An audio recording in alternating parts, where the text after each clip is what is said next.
पश्चिम बंगाल, तामिळनाडूसह 5 राज्यांच्या विधानसभेचा आज निकाल। बंगालमध्ये ममता दीदी की भाजपचा उदय, टीव्ही9 वर पहा सुपरफास्ट कव्हरेज। काही तासात निकालाची दिशा स्पष्ट होणार। ममता बॅनर्जी, के स्टॅलिन, हेमंत बिस्व शर्मांसह अनेक दिग्गज नेत्यांची प्रतिष्ठा पणाला।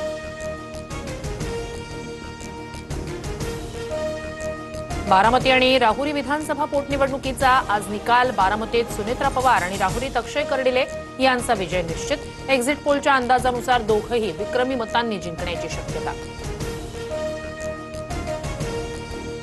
पुण्याच्या नसरापूर अत्याचार आणि हत्या प्रकरणाचा एसआयटी तपास करणार। एसआयटीत 2 महिला अधिकाऱ्यांसह एकूण 6 जणांचा समावेश। नसरापूर प्रकरणातील नराधमाचा न्यायालयात निर्लज्जपणा। किरकोळ मारहाणीसाठी गुंवण्यात आल्याचा बनाव, तर रिमांड कॉपीमध्ये आरोपीचे जुने गुन्हे। कोर्टाच्या आक्षेपानंतर पोलिसांनी रिमांड कॉपी बदलली।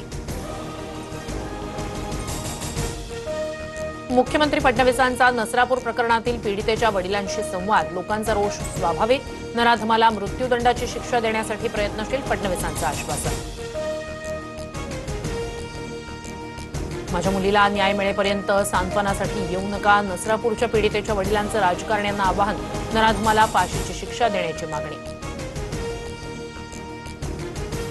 विधान परिषदेची निवडणूक अखेर बिनविरोध। आज अधिकृत घोषणा होणार। भाजपचे 5, सेनेचे 2 तर राष्ट्रवादी आणि ठाकरे गटाचा प्रत्येकी 1 अर्ज वैध। बिनविरोध निवडीवर आज शिक्कामोर्तब। नाशिक टीसीएस धर्मांतरण प्रकरणात धक्कादायक खुलासा।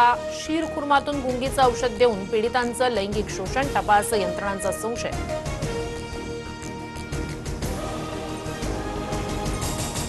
बीड, धाराशिव, लातूर, हिंगोलीत पेट्रोल आणि डिझेलचा तुटवडा। कळमघोकी परिसरात पेट्रोल पंप बंद, तर काही ठिकाणी डिझेलसाठी बॅरल घेऊन पंपावर मोठी गर्दी। डिझेल संपल्याच्या अफवेनं नागरिकांची धावपळ।